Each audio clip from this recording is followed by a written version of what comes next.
Live from WRAL News Headquarters in Raleigh, your number one source for local news. WRAL News, coverage you can count on. Breaking news right now at 6. A huge crime scene at a Durham hotel after a woman is shot dead. Michael Grace is there in the WRAL Breaking News Tracker.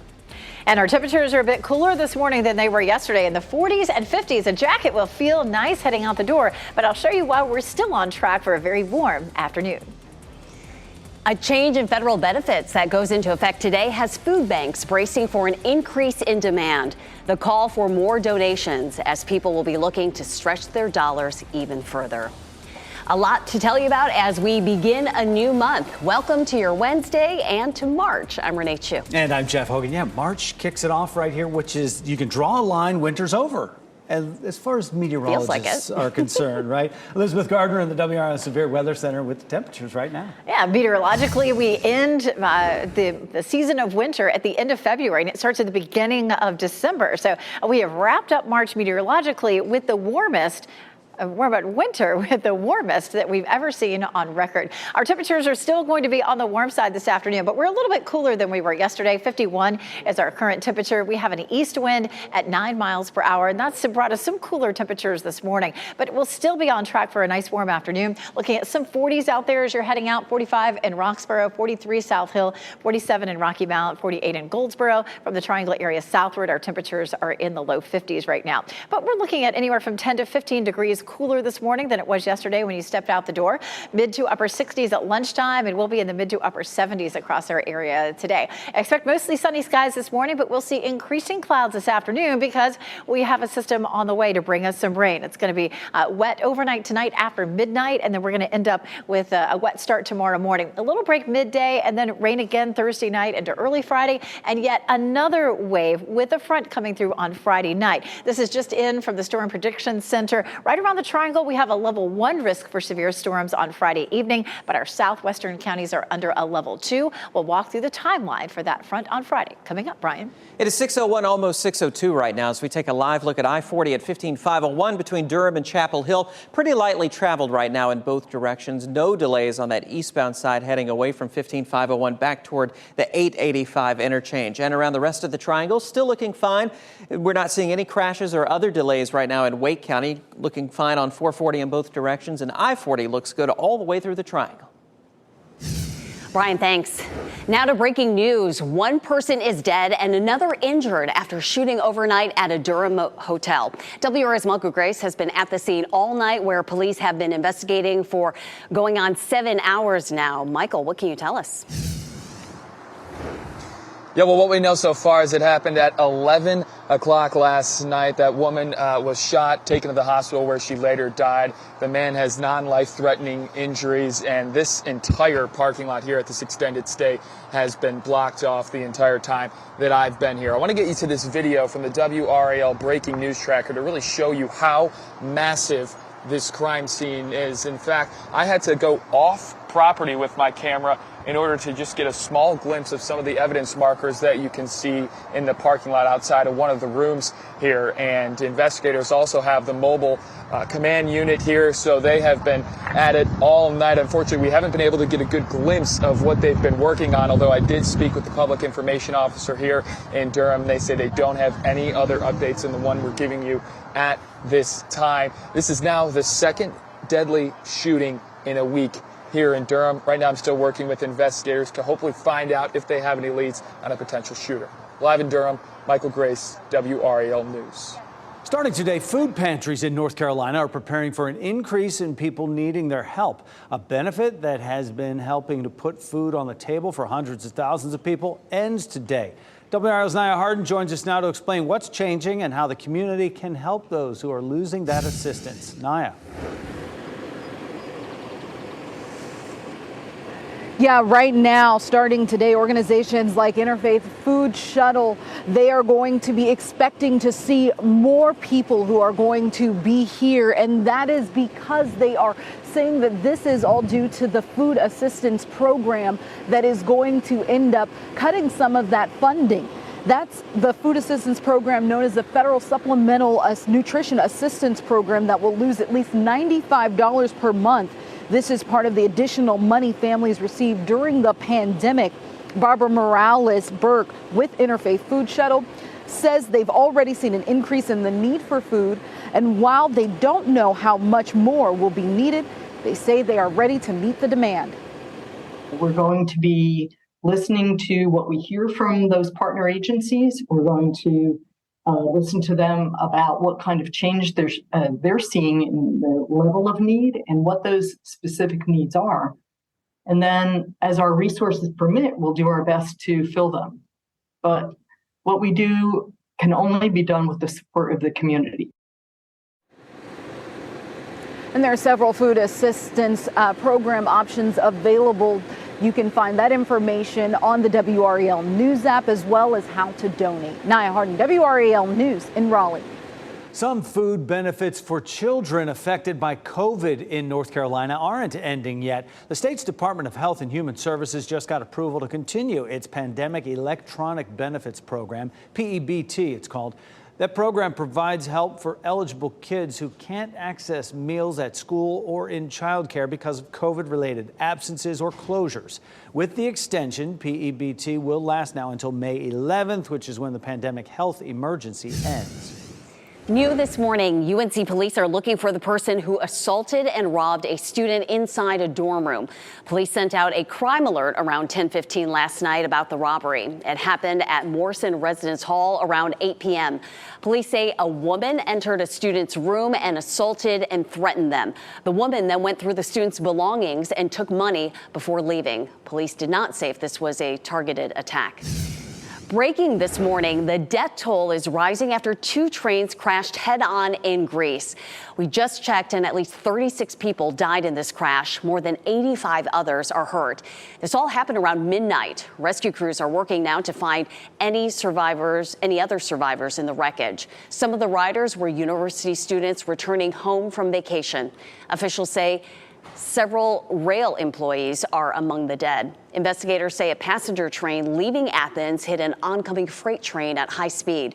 The reason for the crash isn't clear yet. And happening now in the WRAL Live Center, prime ministers from all over the world sharing their condolences this morning in the wake of that train crash, a lot of them taking to Twitter. Dutch Prime Minister Mark Rutte writing this: terrible news from Greece, where a train collision has claimed dozens of lives. Also, Alexander De Croo, Belgian Prime Minister, our thoughts go to the victims and their loved ones of this terrible train accident. And also, European Commission President Ursula von der Leyen writing, my thoughts are with the people of Greece after the terrible train accident that claimed so many lives. The whole of Europe is mourning with you. Michelle, thanks for that update. Several roads in Clayton are back open this morning after a gas leak. The WRL Breaking News Tracker was there as crews worked to repair the leak on Little Creek Church Road. The gas line was hit by workers earlier in the day. 3 nearby roads were shut down for hours. They are now back open. New abortion restrictions are moving forward in North Carolina. A Republican-backed bill to reduce the number of weeks the procedure is legal could be introduced as soon as next week. State House Speaker Tim Moore says there's enough support to make abortions illegal after as little as 6 weeks. Right now, abortions are banned in our state after 20 weeks unless needed to save the mother's life. The new measure has abortion rights advocates concerned. I'm incredibly disheartened to hear that the Republicans are yet again attempting to control the healthcare decisions of the people that elected them to represent us instead of focusing on the real issues that impact the everyday lived experiences of North Carolinians. The bill will need Democratic support to pass. The GOP is 1 seat short of a majority big enough to override vetoes by Democratic Governor Roy Cooper. North Carolina is 1 step closer to making medical marijuana legal. The state Senate just passed a legalization bill with bipartisan support. The measure still needs to pass another vote today before it heads to the House. A similar bill didn't make it past the House last time. Supporters have higher hopes this time. The bill's lead sponsor, a Republican, recently said he believes there's more support this time around.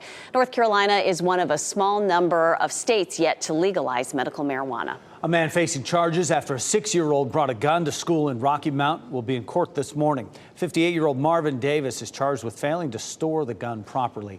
Prosecutors say a 6-year-old who lives in the same home as Davis had an unloaded 9mm handgun in his backpack at Fairview Elementary School last month. Police say no threats were made and the child never handled the gun in class. Starting today, your tap water might have an unusual smell and taste. It's part of the annual flushing of the water system in several communities. A number of cities and towns, including Raleigh, Cary, Apex, Fayetteville, and parts of Johnston County, are changing their water treatment process starting today by removing ammonia. And that could cause a temporary chlorine taste and odor. The process will continue for several weeks, so you may want to filter your water or boil it for a minute to remove the taste. They do say it's safe, though, if you get past that taste. There are school leaders in Wake County looking for ways to make sure students stay safe, but there are some security measures that they say they will not consider. And a new deal to promote offshore wind energy development in North Carolina. Who is involved and where the wind farms may be built. We're starting just a little cooler this morning, but we still have several warm afternoons in our forecast in the 70s all the way through Friday. New this morning on Friday, we're under a level 1 and 2 risk for severe thunderstorms across our area. I'll show you who will be at risk and the timeline coming up.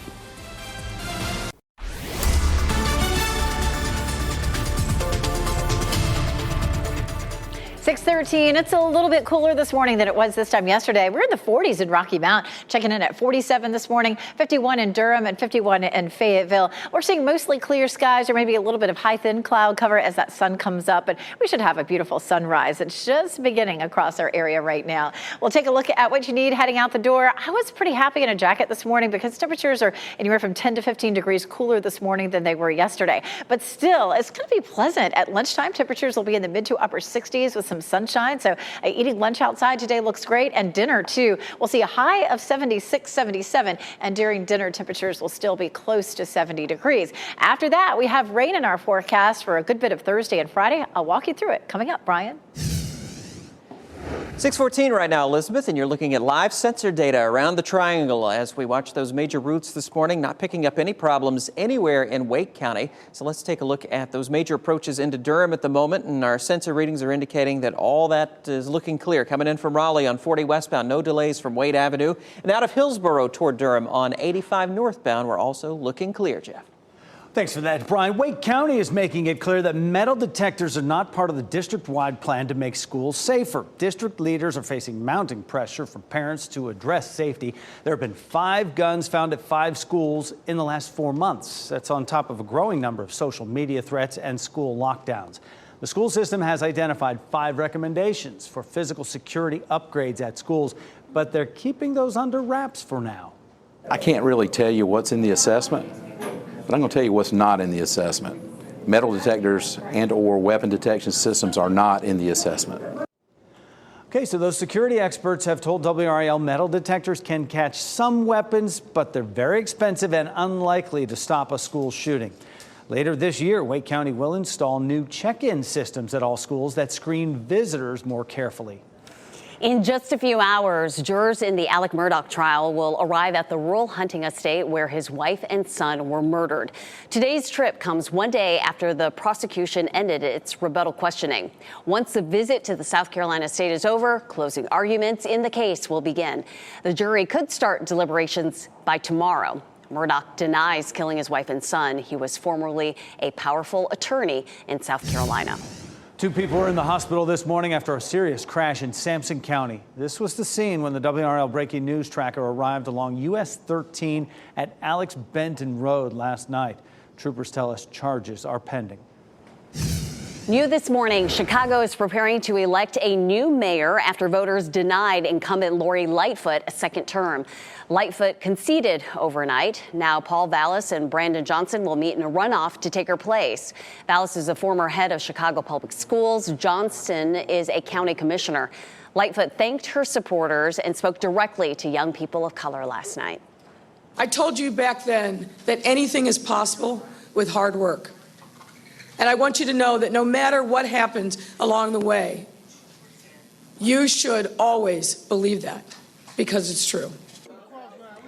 Lightfoot is the first African-American woman and first openly gay person to serve as Chicago's mayor. Her loss was unusual since historically the incumbent wins in the city's mayoral race. The runoff election is set for April 4th. We expect more information this morning about offshore wind energy development in our state. State Commerce Secretary Michelle Baker Sanders plans to announce an agreement at 9:30. Sources tell WRAL this could include adding wind farms at Southport and on Radio Island near Morehead City. The state is expected to work with Denmark, which has a long history with offshore wind energy, to carry out some of the construction. That will mean some big development near our coastal ports.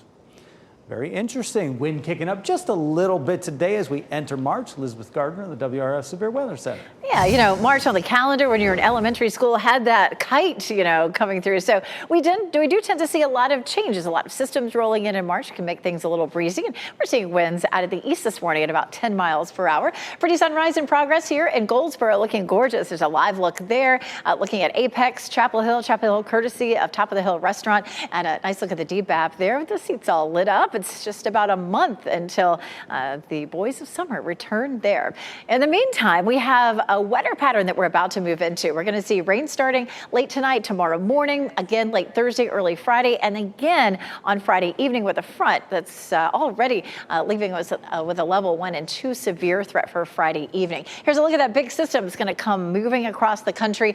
There are 2 lows out here right now. One of those is bringing some snow up around the Great Lakes and the upper Midwest. That's going to swing through with a chance of some showers overnight, followed by this front. This front's going to produce some severe storms in parts of the deep south and then bring us again a level 1 and 2 risk for Friday. Here's a look at today. Futurecast is pretty insistent about showing some cloud cover for us, but we're seeing mostly sunny skies, and I think we'll end up with a good bit of sunshine today. I think that Futurecast is a little bit overdone. It also shows a quick sprinkle this evening, which isn't out of the question, but our best chance for rain comes overnight tonight. There's 2 a.m. This is going to be early Thursday morning.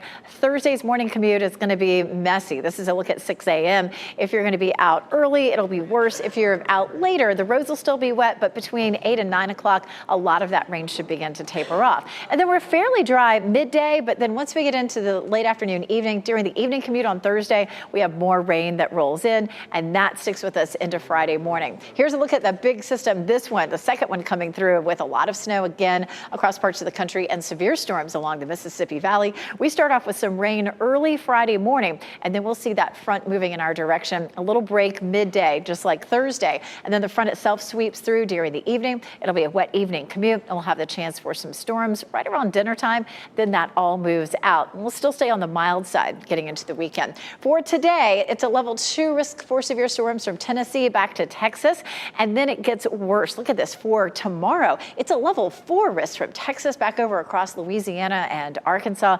Even back here in the Southwest, we don't end up seeing level 3 and 4 risk that often. For us on Friday, it's a level 1 risk for some of our counties and a level 2 risk back here across our southwest counties into the Sandhills. How much rain are we talking about? About half an inch to an inch total for Thursday and Friday. And we stay warm with highs in the 70s through Friday. After that, it's looking like a fairly pleasant weekend, but we do have some chilly temperatures coming up. Brian, Monday, we're going to see a morning low of 37. Do you know where your coat is? I don't even know where mine is.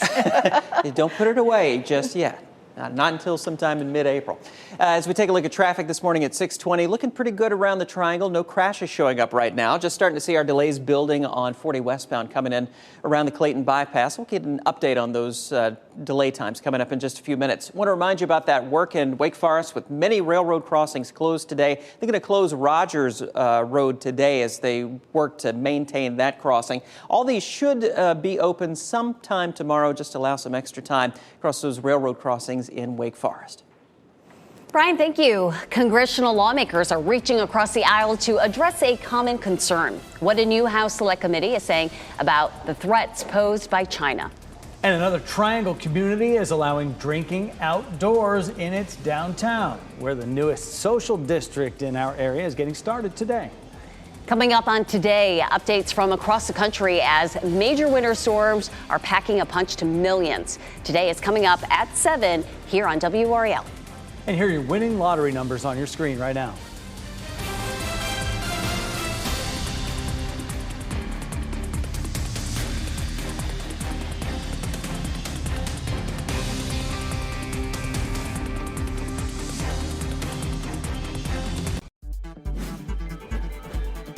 It's What's Trending Report, sponsored by Rug & Home.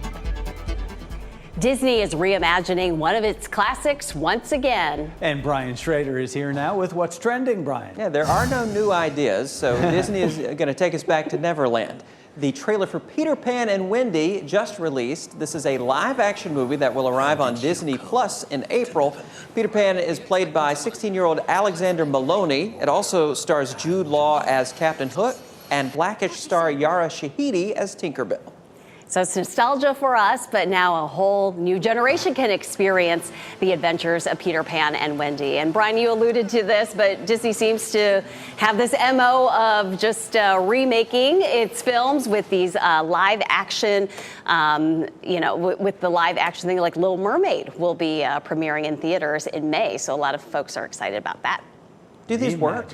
Does it work?